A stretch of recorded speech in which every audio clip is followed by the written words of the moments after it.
So the Russian invasion of Ukraine has been big news at the minute, and it's also big news for the world of Formula One, given that there is a Russian driver on the grid whose father runs a big Russian company that sponsors one of the teams that, well, kind of needs the money.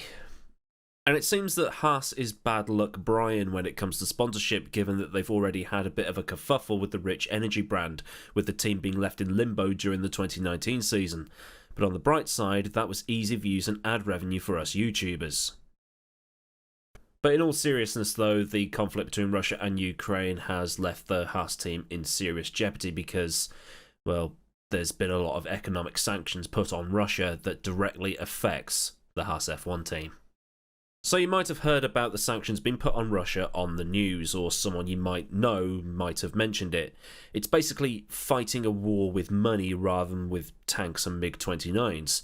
And what countries such as the UK, the US and the European Union have done, even China, they've basically stopped selling stuff to Russia, and the assets of Russians in the US, the UK and so on have been frozen to stop the trade between here and there. The aim is to basically bankrupt Russia so that they can't fight the war anymore, or at least put the squeeze on them so tightly that they're just going to go, you know what, this isn't worth it anymore, especially if Ukraine manages to put up one hell of a defence against the massive Russian army that's, just entered their country. And it's thought that the UK just by itself has cut Russia off to the tune of roughly £200 million. And going on Google this morning, it looks like that the ruble, the Russian currency, is now worth just 0.12 of a dollar.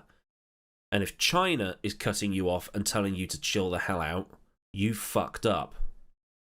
Now on to how this affects the Haas team, and the main sponsor of Haas is the Uralkali company, headed up by Nikita Mazepin's father, Dmitry, who has quite close ties with the Russian president, Vladimir Putin. But this isn't something isolated to just Mazepin and Uralkali, because most, if not all, of the big Russian companies have very close ties with Vladimir Putin. This is companies such as Gazprom, the banks such as VTB, and even Chelsea Football Club, owned by billionaire Roman Abramovich. From what I gather, it's state-owned business without it being state-owned business, and the TLDR of all the problems going on, the whole invasion in general, is basically Putin's still salty that the Soviet Union fell 30 years ago, and he's still got a grudge about it. So it means that Mazepin's assets might be frozen to the point where his money cannot be used to inject money into the Haas Formula One team, given that the team is a US-registered company with a secondary base in the UK. And without Mazepin's money, that team is going to struggle.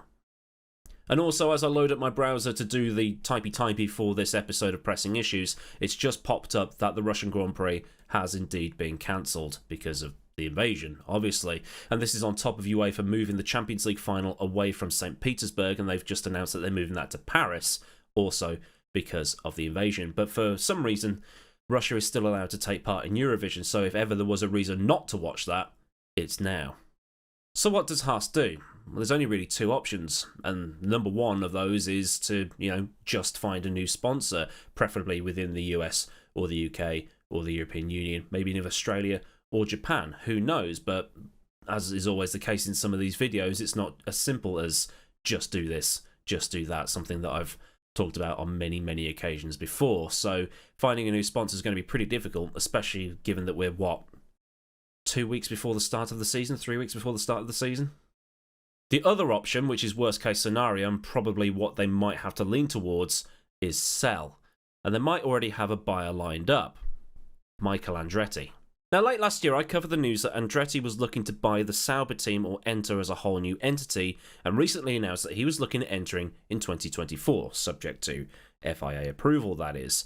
Now, the problem here is that the FIA said it wasn't going to entertain any new entries for a while, and if Andretti really is serious about entering Formula One, he could buy the Haas team while it's on its ass. No pun intended. And in this instance, that might actually prove to be the cheaper option, buy the existing assets instead of having to buy all new assets and start up from scratch. It would also mean that the only American team on the grid remains American. Now, Michael's legendary father Mario has claimed that Michael has the money, he's got the resources, he's got everything he needs, and he is ready to go. And the deal with Sauber collapsed over control issues, which was never actually expanded upon. So I'm assuming that Andretti probably wanted 55%, but the current owners of Sauber were only willing to give up 45%, or that, you know, the current owners only ever wanted Andretti to be a minority partner and only get 35% maximum, or something along those lines. I mean, business is business. You know, you're not going to disclose everything, are you? So it's looking over the shoulder time for Haas once again.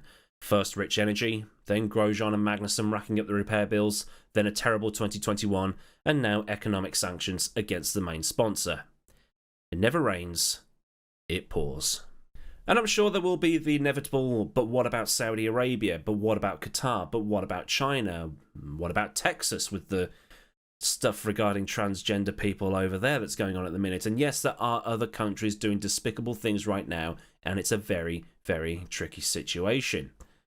But if we dumped every single race off the calendar that's in a country that has a questionable past regarding human rights and, you know, just treating human beings like human beings, then the only place we'd be able to race in would be Canada? Actually, no, we can't race in Canada anymore because they found all those natives buried under that school, didn't they?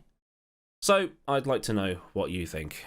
Obviously, keep it limited to the Haas Formula 1 team and not to what's going on over in Ukraine and Russia right now, because, you know, I don't want the comments to turn into a political shitstorm. But if you've got thoughts on what it might mean for the Haas Formula 1 team, do leave them down in the designated comment leaving zone underneath this video. And while you're scrolling down, if you have thought about some of the points I've made and it's given you food for thought and all that stuff, be sure to like the video. And while you're scrolling down, to comment and like if you're not already. Yeah, subscribe, get that bell on so you never miss out on a future video. Massive thanks as ever to the kind folk at Patreon that continue to support this channel, and if you want to help support me at a more personal level, as I, you know, need to buy up images for pressing issues and stuff and the race reviews, given we've got new cars and stuff, you can join the people on your screen by following the link in the description, where there'll also be links to Discord and also to my socials. So until next time, I've been Aidan Milward. Have a great day wherever you are, and hopefully things will return to some sort of normal soon and the people of Ukraine will get their country back. I mean, they will actually get their country back. Yeah. It's a bit shit at the minute, isn't it? So if you live in Ukraine, stay safe and see you later.